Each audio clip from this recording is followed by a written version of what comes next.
Bioquímica metabólica. Unidad 1. Presentación. En esta primera unidad de bioquímica metabólica, revisarás ampliamente el concepto de metabolismo energético desde el punto de vista celular, identificarás las fases en las que éste se divide, así como los puntos de regulación y de control. Además estudiarás las principales rutas metabólicas de los sustratos más importantes en la nutrición humana. Competencia específica. Reconoce las rutas metabólicas en la célula, identificando los puntos de regulación y los sustratos para determinar las vías que se activan en ciertas situaciones en el organismo. Logros. Explica el metabolismo y sus fases. Distingue las distintas rutas metabólicas e identifica los sustratos de cada una. Identifica los puntos de regulación del metabolismo y describe la importancia del ciclo de Krebs en la nutrición humana.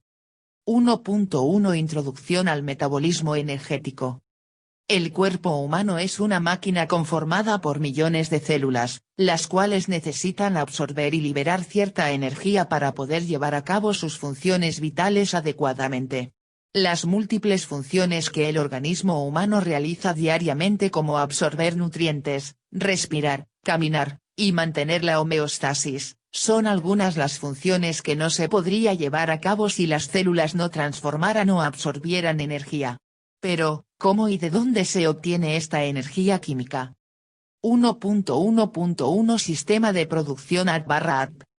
Para comprender la vida, el estudio del metabolismo a nivel celular es sumamente importante e indispensable.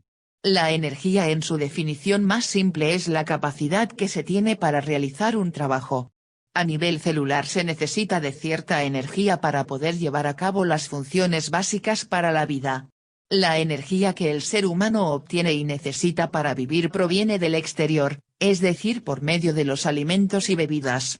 Cuando estos se degradan en moléculas más simples liberan cierta energía, la cual debe ser utilizada y transformada en otro tipo de energía dentro del cuerpo, de lo contrario ésta se acumularía y la temperatura corporal aumentaría drásticamente. Sin embargo, esto no sucede así y hay mecanismos para transformarla, almacenarla o gastarla. Sin esta transformación de energía y por ende sin control de temperatura la vida simplemente no existiría. Al liberarse en el cuerpo humano la energía de los macronutrientes, proteínas, lípidos e hidratos de carbono, existentes en los alimentos se transforma y da lugar a la síntesis de una molécula denominada ADP-adenosintrifosfate, trifosfato de adenina, la cual es la molécula esencial de la energía celular y es comúnmente conocida por ser la molécula transportadora de electrones por excelencia de una célula a otra. Es importante resaltar que, los procesos de intercambio de energía se realizan en la mitocondria, que es un organelo celular propio de los organismos eucariotas y es en donde se lleva a cabo la respiración celular. Para conocer el sistema de producción de energía, se iniciará con el estudio de la estructura del ATP, que está formada por un nucleótido, adenina, una molécula de ribosa y 3 moléculas de fosfato. Como anteriormente se menciona, la energía proveniente del exterior en forma de macronutrientes, proteínas, lípidos e hidratos de carbono, pasa por una serie de transformaciones y liberación de energía hasta llegar a su molécula final: aminoácidos, ácidos grasos y glucosa respectivamente. Esta liberación de energía, en forma de CO2 y H2O, es aprovechada por las células, dando lugar a la síntesis de ATP a partir de una molécula de ATP y fosfato. Peña, Arroyo, Gómez, Tapia y Gómez, 2012. Asimismo, dentro de la célula se utiliza esa energía que ha transportado la molécula de ATP para llevar a cabo diferentes funciones para la vida, y para liberar esa energía se lleva a cabo el proceso de hidrólisis en la molécula de ATP para finalmente liberar ATP, fosfato y energía. El ATP se hidroliza en un proceso exergónico, es decir, que se libera energía calorífica. La reacción se resume en el siguiente esquema: Peña, y otros, 2012. La producción de ATP y la hidrólisis de esta molécula para formar ATP, es un sistema de producción o síntesis y de ruptura de moléculas complejo en donde intervienen cofactores que realizan reacciones de oxidación y reducción de acuerdo a la pérdida o ganancia de electrones. De manera usual el ATP se transforma ATP y libera energía, y de manera viceversa almacenando energía. Sin embargo, existen condiciones inusuales en donde el ATP se transforma en una molécula denominada AMP, adenosina monofosfato, en donde se libera un excedente de energía al romper el segundo enlace fosfato. 1.2 Metabolismo. Se le denomina metabolismo al conjunto de reacciones químicas que suceden en el organismo humano y en donde participan enzimas, específicamente sucede en las células y comienza cuando los macronutrientes, hidratos de carbono, lípidos y proteínas, provenientes de la dieta han pasado ya por los procesos de digestión y absorción. El metabolismo tiene como finalidad mantener la vida y dentro de las reacciones participan un sinnúmero de enzimas y cofactores, vitaminas y nutrimentos inorgánicos, de ahí la importancia del consumo de una dieta correcta, variada, suficiente, inocua, equilibrada, adecuada y completa. Dentro de estas reacciones químicas, se distinguen las reacciones de degradación de los macronutrientes, catabolismo, y de síntesis, anabolismo, que se detallarán más adelante.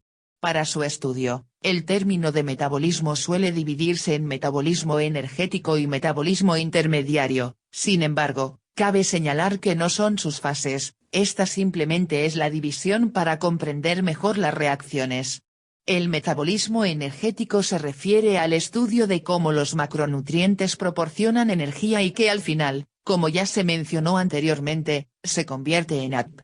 En el metabolismo energético se contempla entonces la obtención de energía a través de las transformaciones químicas de las moléculas simples de los macronutrientes, glucosa, ácidos grasos y proteínas. Por otro lado, el metabolismo intermediario comprende aquellas reacciones que generan o no energía. Se incluyen aquí el anabolismo y catabolismo. Con esto se comprende que la finalidad de la alimentación correcta es la adecuada nutrición celular y que de aquí parte la salud y la vida. Entonces, es necesario recordar siempre que al hablar del concepto de metabolismo se debe pensar directamente en las células. Todo lo que consumimos, a través de la alimentación además de otros factores externos afectan directa o indirectamente al metabolismo celular. El metabolismo es una sucesión de reacciones químicas coordinadas por factores intrínsecos y extrínsecos. Y se divide en catabolismo y anabolismo. 1.21 Catabolismo. El catabolismo se refiere a una de las vías del metabolismo, en la cual se genera energía al haber un rompimiento o degradación de los macronutrientes ingeridos de la dieta o bien almacenados en la célula. Es decir, las moléculas de enorme tamaño como lo son los hidratos de carbono, proteínas y lípidos se catabolizan o se rompen en moléculas más pequeñas, las cuales pueden ingresar a otras vías para generar energía. Dentro de las moléculas pequeñas que se generan a partir de los macronutrientes ya mencionados son, glucosa, aminoácidos, ácidos grasos así como amoníaco, urea, ácido láctico, ácido acético o dióxido de carbono. Cuando se realiza el catabolismo se libera energía que la cual es transformada como se vio anteriormente en moléculas de ATP. En las células siempre se está llevando a cabo el catabolismo, sin embargo, durante periodos de ayuno que es cuando el organismo no recibe calorías y la célula debe de utilizar las reservas energéticas para mantener la homeostasis en sus funciones esta vía está más activa. Se comprenderá la relación de esta vía, el ayuno y de ciertas hormonas más adelante. Fase 1.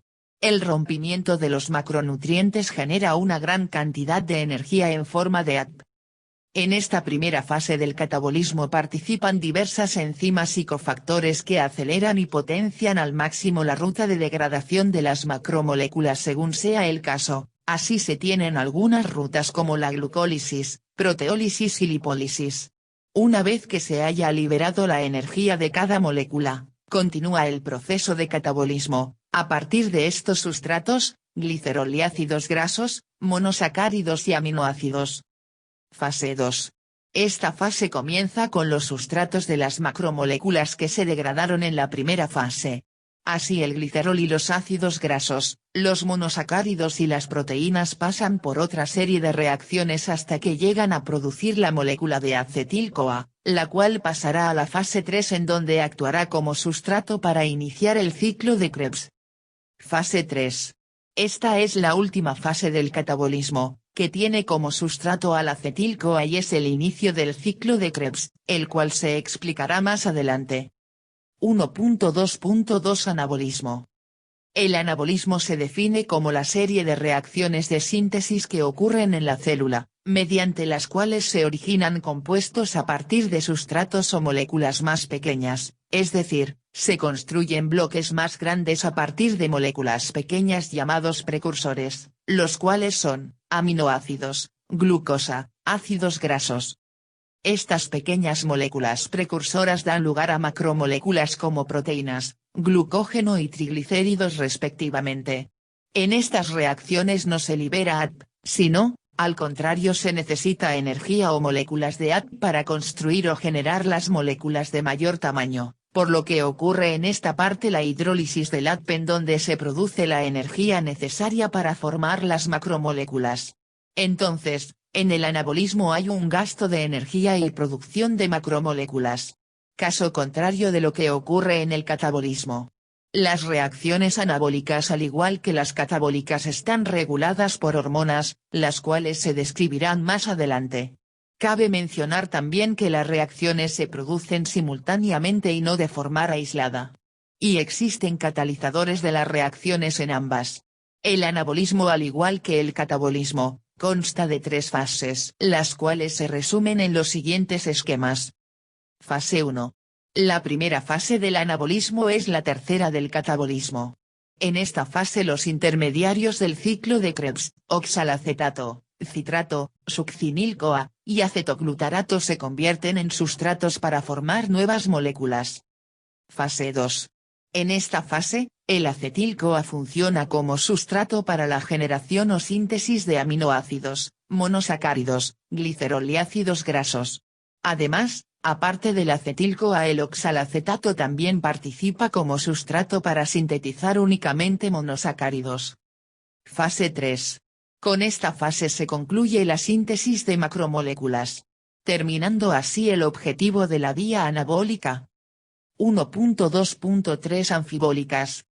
La etapa I del catabolismo es la misma que la etapa I del anabolismo y se denomina anfibólica. Garrido, Villaverde, Blanco, Teijón, Mendoza et Ramírez, 2011. Como ya se mencionó antes, el metabolismo está integrado por el catabolismo y anabolismo. Estas vías o rutas metabólicas se encargan de degradar y sintetizar macronutrimentos respectivamente. Sin embargo, hay ciertas vías o rutas metabólicas que pueden realizar tanto catabolismo como anabolismo, a estas se les denomina anfibólicas. El ejemplo más preciso y claro de una ruta anfibólica es el denominado ciclo de Krebs, el cual se detallará más adelante.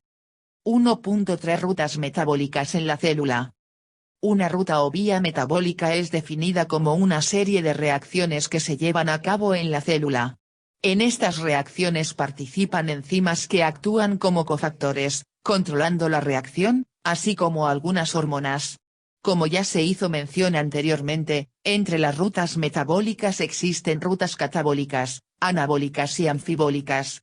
Dentro de las rutas catabólicas de acuerdo a cada macronutrimento se encuentran, la glucólisis anaeróbica y la glucogenólisis para los carbohidratos, la proteólisis para las proteínas y lipólisis o beta-oxidación para los lípidos.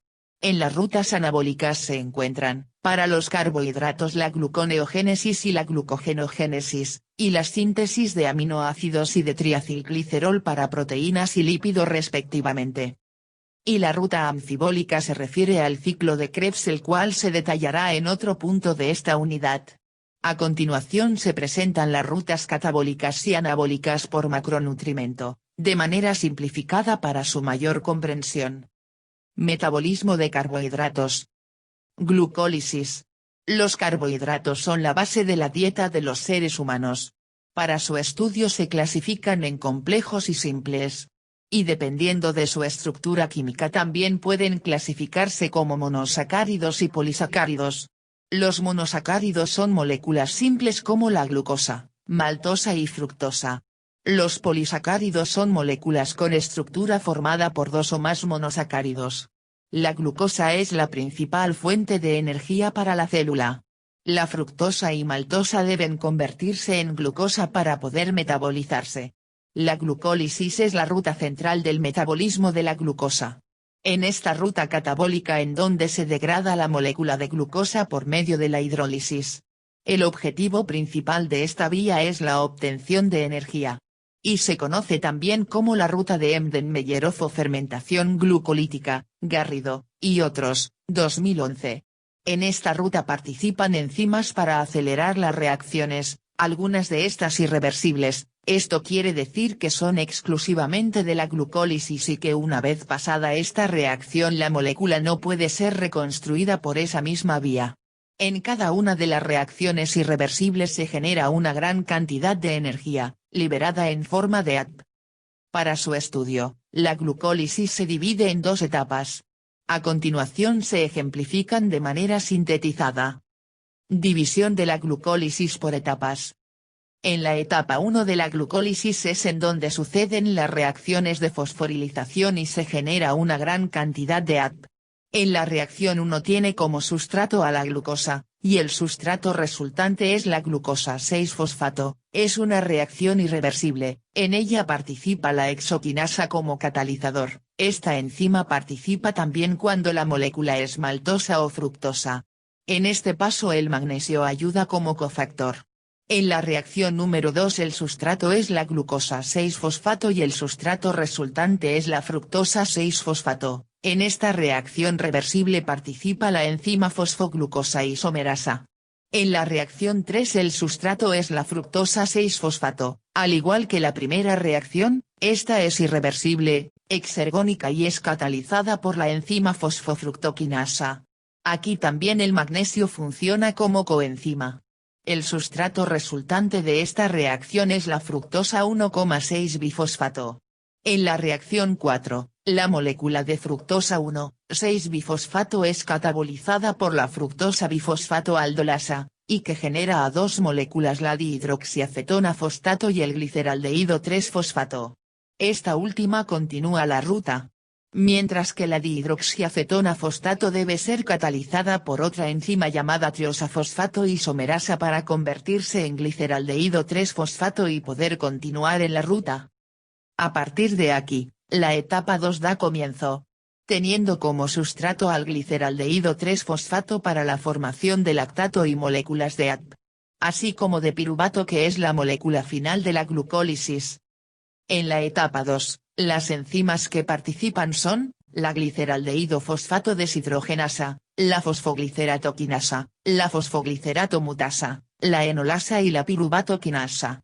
De todas las reacciones que suceden en esta etapa, solamente la última es irreversible que es el paso de fosfoenolpirutavo a piruvato. En los tejidos aeróbicos el piruvato continúa hasta convertirse en acetil-CoA y entrar al ciclo de Krebs, y cuando las condiciones son anaeróbicas el piruvato se convierte en lactato. El magnesio y el calcio son cofactores de algunas reacciones tanto en la etapa 1 y 2, por lo que su ingesta a través de la dieta es importante para que esta ruta no se vea afectada. Glucogenólisis. Esta es la vía catabólica de la molécula de glucógeno. En el organismo, la glucosa es almacenada en forma de glucógeno, existiendo dos lugares de almacenamiento, hígado y músculo esquelético. Esta vía se activa cuando la demanda de glucosa a nivel sanguíneo es superior a lo disponible. Por ejemplo, cuando se realiza ejercicio vigoroso, la glucosa de la dieta y que se encuentra disponible en sangre se termina ya que hay demanda de glucosa por el mismo ejercicio, así que para mantener la homeostasis del organismo y más específicamente de la glucosa, se activa la ruta de la glucogenólisis que se define como la degradación de glucógeno. Para la activación de esta ruta, participan las hormonas glucorreguladoras que más adelante con mayor detalle se explicarán. Otro ejemplo de activación de esta ruta es cuando el organismo se encuentra en estado de ayuno, Y para poder continuar con las funciones vitales, el organismo debe activar esta ruta para liberar moléculas de glucosa y así mantener la homeostasis. Esta vía permanece en casos extremos hasta que el glucógeno se termina, pasando a otra vía catabólica o bien, se inactiva cuando comienza ya la ingestión o administración de glucosa de manera externa, es decir a través de la dieta. Al igual que en la glucólisis, en la glucogenólisis participan enzimas y cofactores. Gluconeogénesis. Esta ruta es anabólica, y se encarga de sintetizar moléculas de glucosa a partir de otros sustratos que no son carbohidratos. A los sustratos que participan en esta vía se les denomina sustratos gluconeogénicos, entre los que se encuentran aminoácidos como la alanina, ácido láctico y glicerol. Los sustratos gluconeogénicos son los siguientes: lactato. La lactato deshidrogenasa funciona al revés respecto de la fermentación láctica. Lactato piruvato glucosa glicerol, se obtiene a partir de las grasas. Es un alcohol de 3 carbonos. Glicerol glicerol 3-fosfato glucosa aminoácidos, se incorporan por reacciones de transaminación que dan lugar a los correspondientes oxoácidos que se dirigen a la cadena de gluconeogénesis. Ruy Díaz, Barraganet Gutiérrez, 2013. Alanina y aspartato piruvato oxalacetato glucosa. La gluconeogénesis se ve claramente después del ejercicio muscular, que es cuando las reservas de glucosa están disminuidas. Entre la glucólisis y la gluconeogénesis solamente difieren algunas reacciones. Pero participan las mismas enzimas, con excepción de las reacciones irreversibles. En la figura inferior, se puede apreciar las reacciones reversibles y las irreversibles de la gluconeogénesis. Al igual que en todas las rutas metabólicas, en la gluconeogénesis participan enzimas catalizadoras de cada una de las reacciones. La ruta de la gluconeogénesis es lo inverso a la glucólisis, ya que el sustrato inicial es el piruvato y se obtiene la glucosa 6-fosfato para que ésta participe en la glucólisis y así se pueda obtener la energía necesaria para mantener la homeostasis. Dentro de la ruta de la glucólisis hay 3 reacciones irreversibles, por lo cual en la ruta de la gluconeogénesis, que es a la dirección contraria de la glucólisis, no se pueden utilizar, por lo que se generan reacciones alternas con enzimas distintas, las cuales son, piruvato carboxilasa, fructosa 1,6 bisfotasa y glucosa 6-fosfatasa. Y las reacciones alternas son la formación de fosfoenolpiruvato, de fructosa 6-fosfato y finalmente de glucosa. Glucogénesis. La glucogénesis es una ruta anabólica, que tiene como función sintetizar moléculas de glucógeno, para así almacenarlo en hígado y músculo principalmente. El glucógeno es un polímero que se encuentra en todas las células, pero su almacenamiento más importante y de mayor peso se realiza en los 2 compartimentos ya mencionados.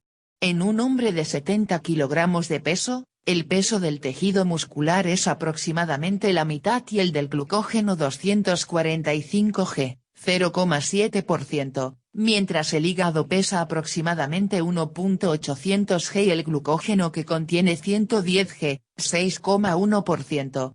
El hígado es, pues, el principal reservorio de carbohidratos que se almacena como glucógeno. Garrido, y otros, 2011. Metabolismo de lípidos.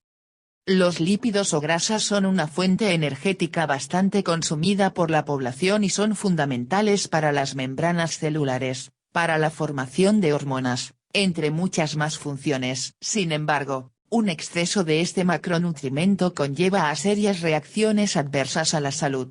Estas macromoléculas son las que más calorías por gramo aportan, siendo de 9 cal/gramo.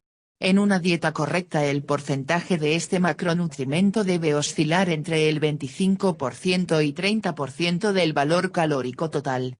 Los ácidos grasos y el glicerol son las moléculas mínimas de los lípidos, así como la glucosa de los carbohidratos. El anabolismo o síntesis de ácidos grasos en el organismo, se da a partir de la producción de acetil-CoA que proviene de carbohidratos o de aminoácidos. Al consumir un exceso de estos dos macronutrientes se generan más moléculas de acetil-CoA y así se sintetizan ácidos grasos que pueden oxidarse mediante la oxidación o bien formar glicerol y con ello dar lugar a moléculas de triacilgliceroles, que funcionan como reserva en el organismo.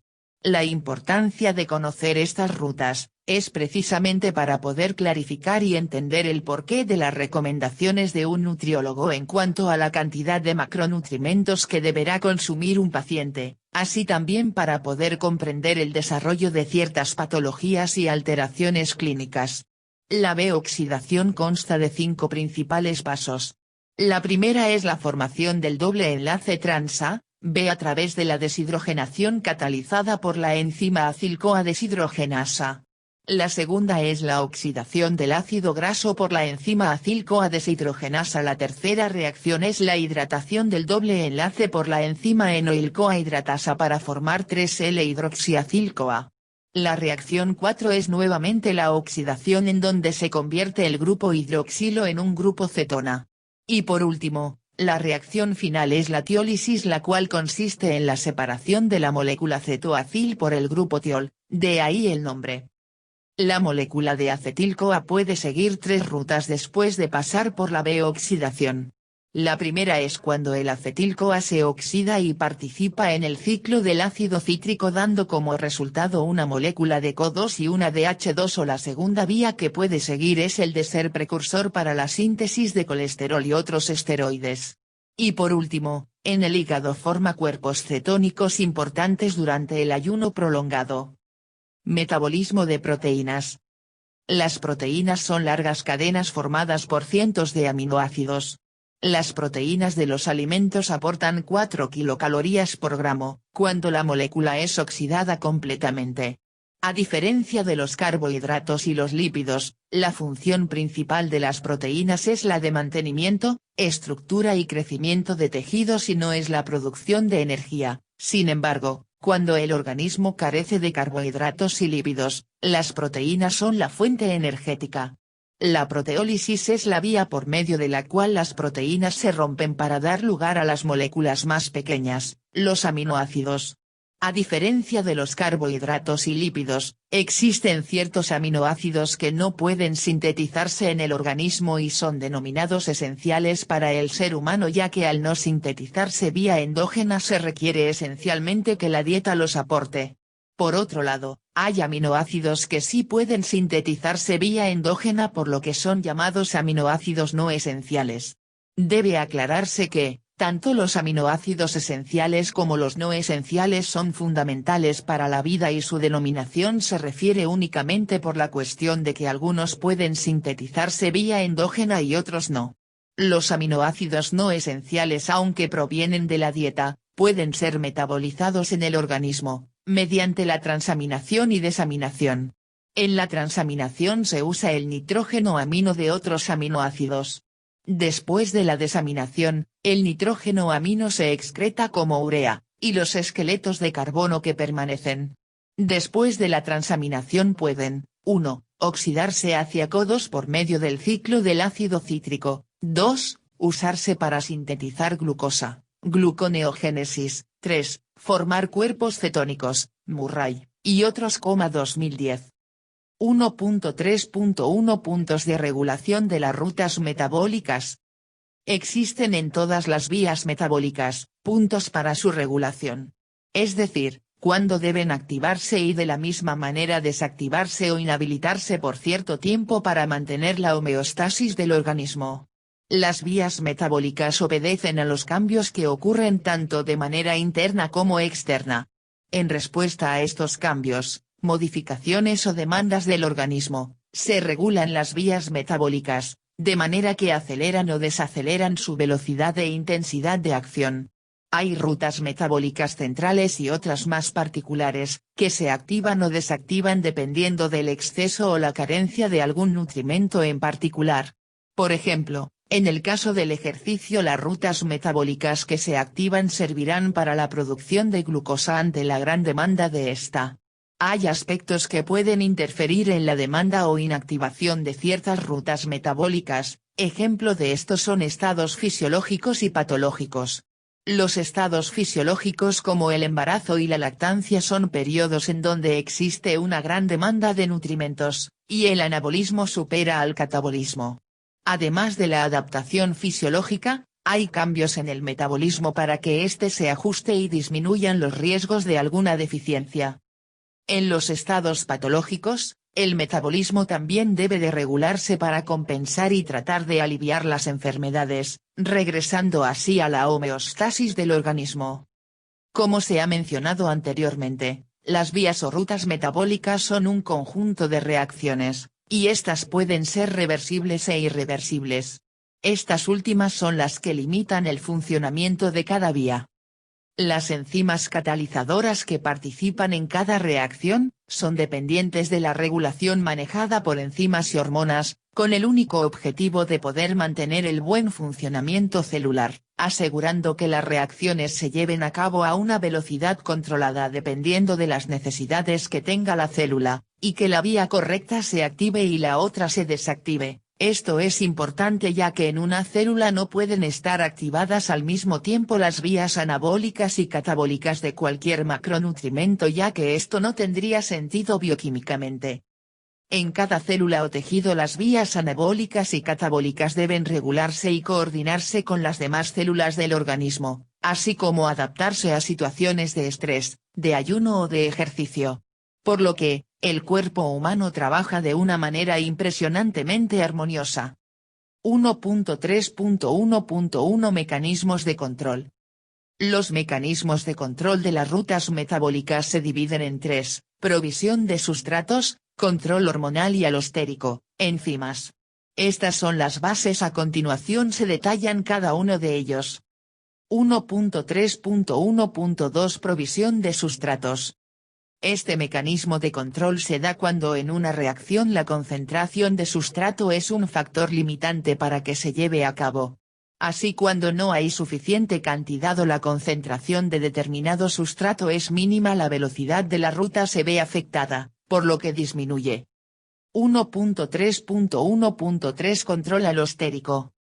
El control alostérico se refiere al control enzimático. Es uno de los mecanismos que funcionan en el organismo y actúan regulando la actividad enzimática que participa en las reacciones de las rutas metabólicas. Las enzimas alostéricas reúnen ciertas características.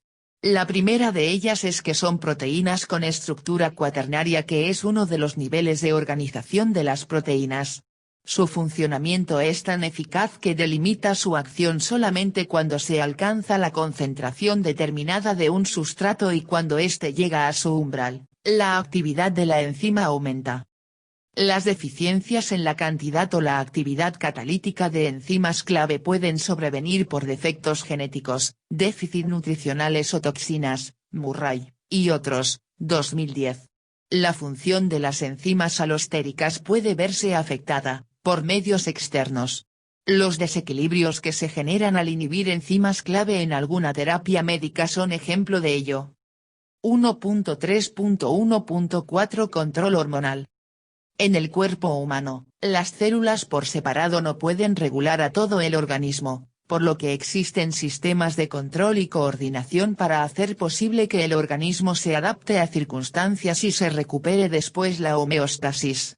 En el ser humano, existen dos sistemas principales de control que ejercen estas funciones: el sistema nervioso y el sistema endocrino.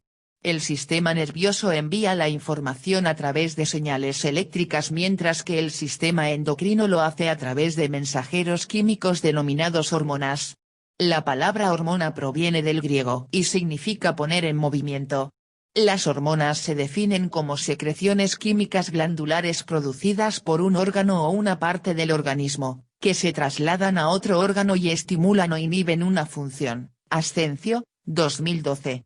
Las hormonas desempeñan un papel fundamental en el organismo, ya que la mayoría de las funciones fisiológicas, incluyendo el crecimiento, la reproducción y el metabolismo, están controladas por ellas. Aranda, 2015. Las hormonas tiroideas son un ejemplo muy común de que las hormonas están relacionadas con el metabolismo y el por qué la población considera que si tiene alguna patología con la tiroides es imposible la reducción de peso. Sin embargo, Con un tratamiento adecuado la reducción de peso corporal sí es posible. Existen hormonas liposolubles e hidrosolubles. Las primeras pueden atravesar las membranas de las células mientras que las hidrosolubles no, y por lo tanto actúan sobre la actividad enzimática, y producir segundos mensajeros. La función de las hormonas, es llevar información de un tejido a otro y así generar una reacción. Existen por lo tanto, glándulas con función endocrina que sintetizan y liberan hormonas. Se denominan también glándulas de secreción interna ya que la liberación de hormonas se realiza hacia la circulación sanguínea, y no a conductos externos. La secreción hormonal ocurre de forma rítmica. Los patrones rítmicos de secreción para las distintas hormonas son variables y están relacionados con fenómenos de naturaleza cíclica, como son el día y la noche, el sueño y la vigilia, las estaciones del año, etc., pudiendo establecerse modificaciones en la frecuencia de los pulsos de secreción, en relación con las diferentes etapas del crecimiento y desarrollo del individuo. Garrido, 2011, para que pueda establecerse una conexión entre una hormona y una célula y así comunique su mensaje, se necesitan receptores, los cuales son específicos para cada hormona. Un ejemplo de esto, es la insulina que necesita de los receptores GLUT para entrar a la célula y cumplir con su objetivo. Las glándulas suelen clasificarse en, glándulas exclusivamente endocrinas como la glándula tiroides, glándulas endoexocrinas como el páncreas y tejidos no glandulares como el graso y el nervioso. Dentro de las hormonas que destacan por su participación en el metabolismo se encuentran, la insulina, glucagón, adrenalina, epinefrina y hormonas tiroideas por citar algunas. La insulina es una hormona que participa en la regulación de la glucosa, participa en la síntesis de lípidos y proteínas. Se sintetiza en las células beta del páncreas. El páncreas es una glándula endoexocrina, es decir, de secreción mixta, exocrina y endocrina. La función endocrina se realiza en los islotes de Langerhans sintetizando hormonas como la insulina, amilina, glucagón, somatostatina, polipéptido pancreático. Todas ellas participan en la regulación del metabolismo. La insulina se encarga de que la glucosa sanguínea se encuentre en rangos normales en periodos postprandiales. Se secreta en respuesta a un incremento de glucosa en sangre. Por ejemplo, al consumir un refresco de cola con una carga exagerada de glucosa, la insulina se secreta para que esa glucosa pueda metabolizarse y entrar a la célula, sin que en sangre se vea reflejado ese aumento. Cuando hay una deficiencia de insulina como en el caso de la diabetes, toda la glucosa que entra al organismo queda en el torrente sanguíneo sin metabolizar ya que no puede incorporarse o entrar a las células debido a que la insulina que se encarga de incorporar la glucosa hacia esta está deficiente. Esto da como resultado que los rangos de glucosa en sangre se eleven. Por otra parte, si las concentraciones de glucosa disminuyen como en el caso del ayuno, se estimula otra hormona, glucagón. Esta es secretada también por el páncreas, y se le conoce como una de las hormonas glucoreguladoras. El glucagón activará por su parte la vía de la glucogenólisis y gluconeogénesis. La primera vía degrada todo el glucógeno, hepático y muscular, liberando así la glucosa para mantener concentraciones adecuadas. Esta vía suele activarse durante el ejercicio y durante el ayuno. El organismo siempre buscará rutas para mantener los niveles de glucosa en rangos adecuados, ya que hay órganos que suelen demandar la glucosa para su óptimo funcionamiento, tal es el caso del cerebro y el tejido cardíaco. La gluconeogénesis se activará cuando el glucógeno se agote. En el siguiente cuadro se presenta un ejemplo claro de la activación de rutas y la relación que tienen con las hormonas. Ejemplo de caso de activación de rutas y secreción de hormonas, insulina y glucagón.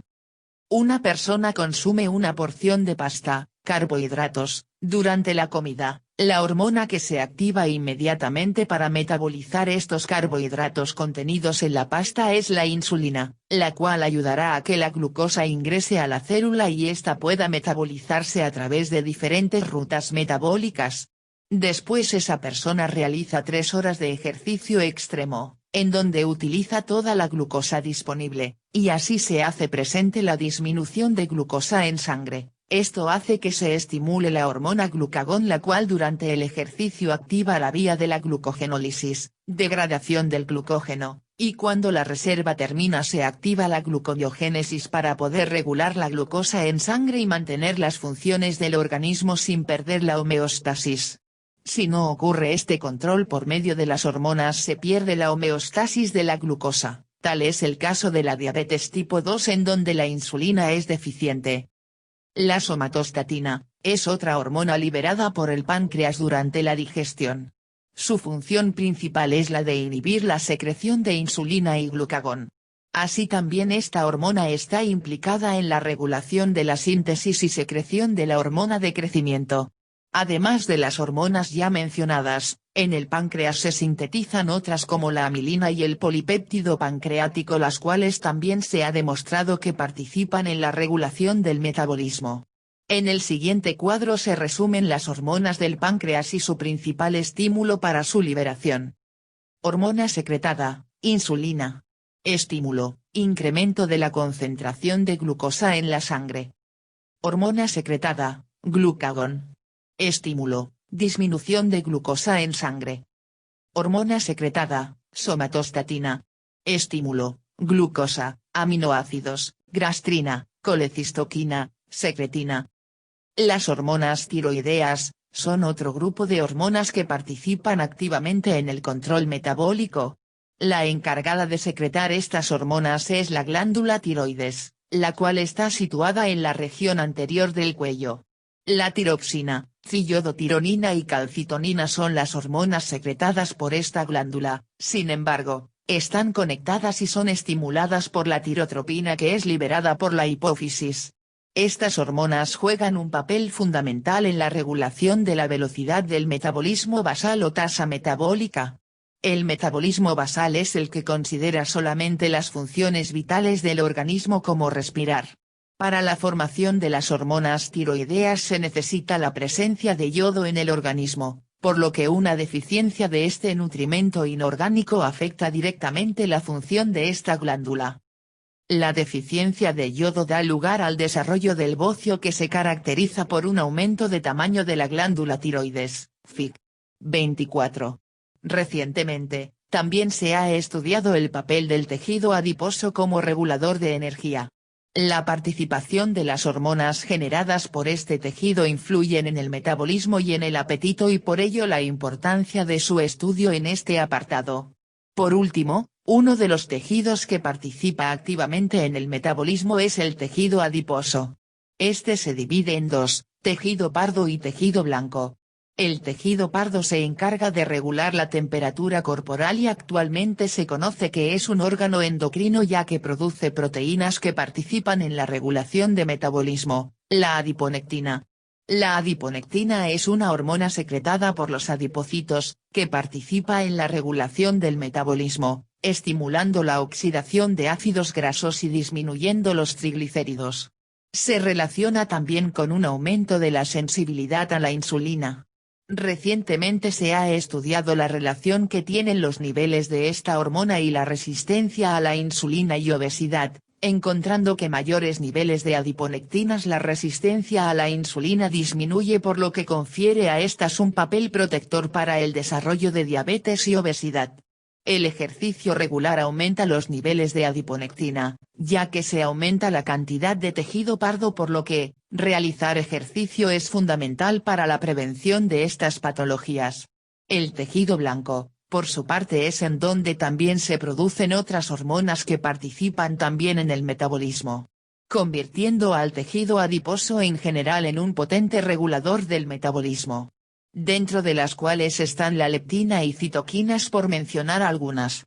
La leptina es una hormona que participa en el control de la ingesta y la homeostasis energética y es secretada por los adipocitos. A mayor reserva de triglicéridos, mayor cantidad de leptina en sangre. Su función es la de regular la ingestión, alertando al cerebro de que las reservas de grasa están llenas. Con esto, el cerebro manda señales de disminución de apetito y se regula la ingesta. Sin embargo, Hay ocasiones en que los transmisores no funcionan o aparece la resistencia a la leptina, lo que conlleva a un desbalance energético y desarrollo de la obesidad. La leptina disminuye en condiciones de ayuno o restricción calórica. Esto explica el porqué de cuando una persona comienza a disminuir su consumo de caloría, la sensación de hambre aumenta. Cuando los mecanismos de señalización de la leptina no tienen ninguna alteración y funcionan correctamente, la función de la leptina se explica de la siguiente manera: a mayor reserva de triglicéridos, mayor cantidad de leptina en sangre, y esto conlleva a una disminución del apetito. En contraste, en condiciones de ayuno o restricción calórica las reservas de triglicéridos comienzan a disminuir, entonces la leptina disminuye y esto activa el centro de hambre. 1.4 Función central de la acetil-CoA.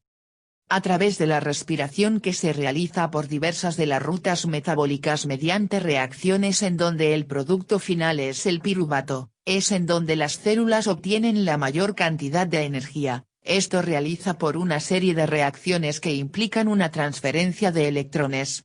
Después de la obtención del piruvato, este puede seguir dos vías. La primera es la formación de lactato, que es lo que ocurre cuando se lleva a cabo la glucólisis anaeróbica. La segunda opción o vía del piruvato es la de convertirse en acetil-CoA para así continuar con otras vías, entre ellas el ciclo de Krebs. En la siguiente figura se muestra de manera general una de las vías que puede seguir el piruvato. Después de la formación del piruvato, la molécula que se forma es el acetil-CoA.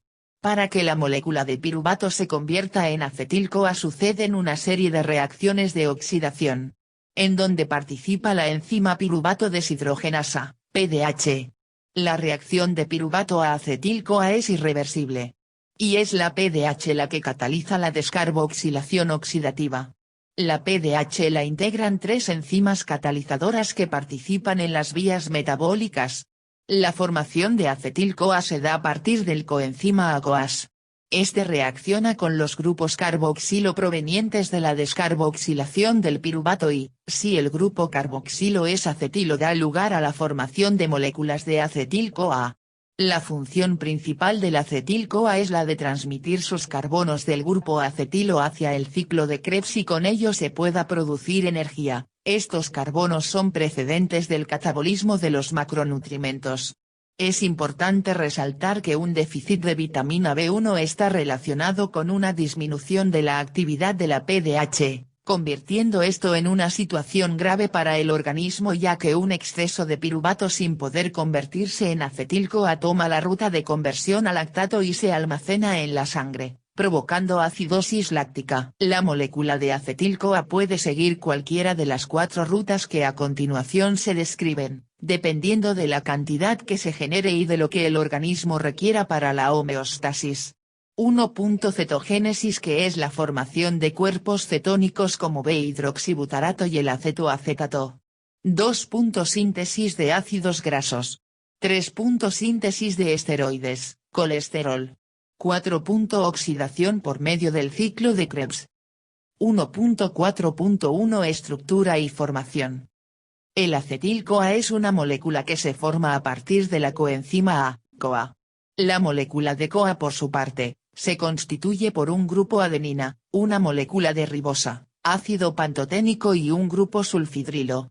El acetil-CoA se forma también en la degradación de los ácidos grasos y de aminoácidos y es un precursor de la síntesis de ácidos grasos, cuerpos cetónicos, colesterol y otros lípidos de gran importancia biológica. Garrido, y otros, 2011. 1.5 Visión global del ciclo de Krebs. Ruta anfibólica. El ciclo de Krebs también es nombrado ciclo del ácido cítrico o ciclo de los ácidos tricarboxílicos. Es llamado ciclo de Krebs en honor a su descubridor, Hans Krebs.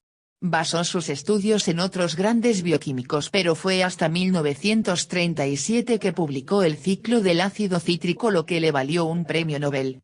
Se denomina ciclo porque después de las reacciones que suceden se vuelve a generar el compuesto de partida, el oxalacetato. Es una ruta anfibólica ya que realiza reacciones de degradación y síntesis y se lleva a cabo en las mitocondrias de las células. El objetivo de este ciclo es oxidar la porción acetilo de la molécula de acetil-CoA y reducir coenzimas a través de la cadena de transporte de electrones que se detallará más adelante. A continuación se detallarán los pasos y las reacciones que suceden en el ciclo de Krebs. El ciclo consta de 8 reacciones de manera cíclica, en estas participan las siguientes enzimas: 1. Citrato sintasa. 2. Aconitasa. 3. Isocitrato deshidrogenasa. 4. Complejo cetoglutarato deshidrogenasa. 5. Succinil-CoA sintetasa. 6. Succinato deshidrogenasa. 7. Fumarasa. 8. Malato deshidrogenasa. Reacción 1. Condensación oxalacetato con acetil-CoA. Este es el punto de partida del ciclo de Krebs, la unión de una molécula de acetil-CoA con una de oxalacetato o ácido oxalacético, es una reacción irreversible y la enzima que participa es el citrato sintasa. En esta unión la molécula de acetil-CoA transfiere el grupo acetilo al ciclo de Krebs y la coenzima se libera sin sufrir ningún cambio. Esto da como resultado la formación de ácido cítrico o citrato. Reacción 2. Deshidratación del citrato. En este punto, la molécula de citrato sufre una deshidratación. Esta reacción está catalizada por la enzima aconitasa, dando como resultado una molécula de cisaconítico o cisaconitato. Reacción 3. Hidratación del cisaconitato. En la reacción 3, la molécula de cisaconitato se hidrata con la participación de la enzima aconitasa dando como resultado la molécula de ácido isocítrico o isocitrato. Reacción 4. Deshidrogenación del isocitrato. Lo que ocurre en esta reacción es que la molécula de isocitrato pierde 2 átomos de hidrógeno y en esta reacción se libera también una molécula de dióxido de carbono, CO2. La enzima que cataliza esta reacción es la isocitrato deshidrogenasa. Esta reacción da como resultado la formación del ácido acetoglutárico o cetoglutarato. Reacción 5. Descarboxilación del cetoglutarato. En este punto ocurre una descarboxilación oxidativa, reacción que es catabolizada por el complejo enzimático cetoglutarato deshidrogenasa, dando lugar a la formación de succinil-CoA. En esta reacción se libera otra molécula de CO2 y 2 átomos de hidrógeno. Reacción 6. Fosforilación del succinil-CoA. En la reacción 6, existe la única fosforilación del ciclo de Krebs, por la enzima succinato-tiocinasa también llamada succinil-CoA sintetasa, dando como resultado de esta fosforilación al ácido fumárico. Se liberan 2 átomos de hidrógeno. Reacción 7. Deshidrogenación del ácido fumárico. En esta reacción existe una deshidrogenación del ácido fumárico por la enzima succinato deshidrogenasa. Para ello, la fumarasa o fumarato hidratasa cataliza la adición de agua y finalmente se produce malato. Reacción 8. Formación de oxalacetato. En este punto se termina un ciclo de Krebs, la enzima malato deshidrogenasa cataliza esta reacción dando lugar al oxalacetato. Se pierden 2 átomos de hidrógeno. Así se tiene que el metabolito o sustrato común es el acetil-CoA y que mediante el ciclo de Krebs se obtiene 12 moléculas de ATPA así como la regeneración del oxalacetato. En el ciclo de Krebs, participan diversas vitaminas como cofactores, es decir que ayudan a que se realicen de manera óptima y a la velocidad correcta todas las reacciones. Sin las coenzimas, las enzimas no realizan su función. Es importante aprender la función de estas vitaminas en el ciclo de Krebs, para poder comprender diversas condiciones clínicas que aparecen en algunas patologías. Dentro de las vitaminas esenciales en este ciclo son algunas vitaminas del complejo B, la riboflavina, la niacina, tiamina y ácido pantoténico. En el siguiente cuadro se resumen las vitaminas que funcionan como coenzimas en el ciclo de Krebs y cómo participan. Cuando existe una mala alimentación deficiente de vitaminas, el ciclo de Krebs se ve afectado, por lo que las personas además de tener consecuencias propias de las deficiencias de las vitaminas tienen fatiga, astenia y adinamia. Comúnmente la gente menciona que le hacen falta vitaminas, pero es importante señalar que por sí solas las vitaminas no aportan energía, sino que son participantes fundamentales en el ciclo de Krebs en donde se genera energía, y al no haber coenzimas no hay tanta producción de energía. 1.5.1 Funciones e importancia.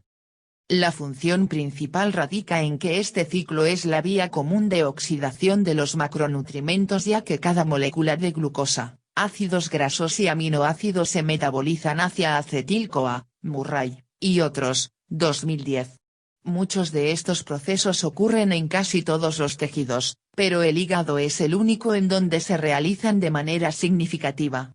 Por lo que, cuando existen problemas hepáticos, hay una alteración en este ciclo y deficiencia de sus metabolitos. Como se trata de una ruta anfibólica, otra función de este ciclo es el de la conversión de los metabolitos que surgen de la transaminación y desaminación de aminoácidos para producir sustratos para la vía de la gluconeogénesis y síntesis de ácidos grasos. 1.5.2 Zonas de regulación. El control respiratorio por medio de la cadena respiratoria y la fosforilación oxidativa regula la actividad del ciclo del ácido cítrico, Murray, y otros, 2010. La actividad de las reacciones del ciclo de Krebs dependen de la producción de NAD que a su vez depende de la cantidad de ATP de ATP. Así también las reacciones dependen de las enzimas que participan en ellas. En el ciclo de Krebs se conocen 4 sitios o reacciones de regulación del mismo, que son las reacciones en donde participan la piruvato deshidrogenasa, citrato sintasa, isocitrato deshidrogenasa y cetoglutarato deshidrogenasa. 1.6 Visión global de la cadena de transporte de electrones y fosforilación oxidativa. Las proteínas, lípidos y carbohidratos provenientes de la dieta, se degradan por vías especiales para cada uno de ellos, dando como resultado a los aminoácidos, ácidos grasos y glucosa, respectivamente. Estas moléculas a su vez, continúan su metabolismo para obtener energía en forma de ATP y justamente aquí es en donde pueden seguir dos diferentes rutas según sean las condiciones del organismo. Pueden obtener moléculas de ATP por la vía aerobia con la participación de oxígeno o bien, sin la participación de este por la vía anaerobia. Cuando las condiciones se dan sin la presencia de oxígeno, se lleva a cabo la glucólisis anaerobia, y ocurre la fosforilación a nivel sustrato. Por lo que el producto final de glucólisis, el piruvato, no se oxida sino que ocurre una reacción de oxido-reducción dando lugar a la fermentación o a la formación de lactato. Los puntos más importantes de la glucólisis anaerobia son: la glucosa por esta vía obtiene solamente 2 moléculas de ATP. Esta vía es utilizada en ejercicio intenso y en casos de hipoxia. Su producto final es el ácido láctico. Solo ocurre con los hidratos de carbono. Fosforilación oxidativa. Por otra parte, cuando el oxígeno está presente en las células, los macronutrientes forman a través de diversas rutas la molécula de acetil-CoA, molécula común del catabolismo de aminoácidos, ácidos grasos y glucosa. La acetil-CoA se obtiene de la deshidrogenación del piruvato en presencia de oxígeno. Una de las rutas que sigue la acetil-CoA para su degradación es el ciclo de Krebs. Estas reacciones tienen lugar en la mitocondria. En este ciclo es en donde se obtienen coenzimas reducidas como NAD, nicotinamida adenina dinucleótido en su forma reducida, y NAD, en su forma oxidada, FAT, flavina adenin dinucleótido en su forma reducida, y FAT, en su forma oxidada. Las coenzimas NAD y FAT, forma reducida, producidas en el ciclo de Krebs, entran a la cadena de transportadora de electrones para que se oxiden, FAT y NAD. Por lo que, se dicen que son coenzimas que participan en reacciones de óxido-reducción en la mitocondria. La reducción final de la molécula de oxígeno que ingresa a la respiración en la mitocondria produce agua y energía que se utiliza para sintetizar moléculas de ATP durante la fosforilación oxidativa que se acopla a la cadena de transporte de electrones. El proceso de la fosforilación oxidativa tiene una eficacia energéticamente grande. Esta vía oxidativa de la glucosa puede llegar a producir hasta 38 moléculas de ATP, lo que significa una gran cantidad por molécula de glucosa. La fosforilación oxidativa es una vía común para los macronutrimentos, y mientras más reducidos sean estos, mayor capacidad para obtener energía tendrá. La energía que se desprende de la cadena respiratoria cuando reaccionan el hidrógeno y el oxígeno, es muy grande. Para esto se requieren de intermediarios en la reacción, como flavoproteínas, coenzima Q, citocromos, por mencionar algunos. La energía se va liberando durante todo el transporte y se utiliza para sacar protones de dentro hacia fuera de la membrana interna de la mitocondria, como se observa en la figura 27. Los puntos importantes de la fosforilación oxidativa son: se obtienen por cada mol de glucosa hasta 38 atp. Proceso utilizado por todas las células, especialmente las del miocardio y sistema nervioso. No se utiliza en el músculo esquelético en ejercicio intenso. El agua constituye un producto metabólico final y se denomina agua metabólica. Hay formación de coenzimas reducidas. 1.6.1 Funciones e importancia. La producción de moléculas de ATP es la función más importante de la fosforilación oxidativa, ya que es la molécula de energía que se utiliza para las necesidades del organismo. Desde la generación de impulsos nerviosos, síntesis de macromoléculas, trabajo muscular. El ATP no se puede almacenar, y se forma al momento de haber una demanda de energía en el organismo, por ejemplo, en ejercicio intenso. En este caso, el tejido muscular, que es el que regularmente se encuentra en estos casos de demanda energética, tiene la capacidad de almacenar una sustancia que se transforma en ATP de manera inmediata a la demanda, que es el creatinfosfato. Esta es la única excepción en el organismo. Para la demanda de energía en otros sitios del organismo, la energía inmediata se obtiene de nutrimentos circulantes y de los depósitos de glucógeno o grasa, y cuando la demanda supera a la ingesta, de los depósitos de proteína muscular y visceral, como en el caso de la desnutrición. Por otro lado, cuando la ingesta supera a la demanda de energía, esta se tiene que almacenar en las reservas de glucógeno y de grasa, por lo que, este tejido adiposo aumenta, ocasionando así la obesidad. 1.6.2 Zonas de regulación. Como en todo proceso, hay condiciones que controlan la respiración en las mitocondrias. La regulación de la fosforilación oxidativa se da directamente por las necesidades de cada célula y está limitada por la disponibilidad de ATP. Cuando aumenta la velocidad de algunos procesos que requieren energía, se produce un aumento en la velocidad de degradación de ATP, dando como resultado moléculas de ATP. Así, cuando hay más ATP disponible para la fosforilación oxidativa, aumenta la respiración celular. En el siguiente diagrama se resumen las condiciones que participan en la regulación de la fosforilación oxidativa. Disponibilidad de ATP y sustrato. Disponibilidad de sustrato. Disponibilidad de ATP. Disponibilidad de oxígeno. Cierre de unidad. Felicidades. Has concluido la unidad 1. Hagamos una recapitulación de lo aprendido. El metabolismo se divide en anabolismo y catabolismo. La primera es para la síntesis de macromoléculas, mientras que el catabolismo se encarga de la degradación de las macromoléculas. Para el metabolismo de carbohidratos, las rutas para síntesis y degradación son: gluconeogénesis, glucogénesis, glucólisis, glucogenólisis. Para las proteínas, la proteólisis por transaminación y desaminación de aminoácidos, y para los lípidos, la lipólisis o la oxidación. El ciclo de Krebs también es nombrado ciclo del ácido cítrico o ciclo de los ácidos tricarboxílicos. Se denomina ciclo porque después de las reacciones que suceden se vuelve a generar el compuesto de partida, el oxalacetato. Es una ruta amfibólica, ya que realiza reacciones de degradación y síntesis y se lleva a cabo en las mitocondrias de las células.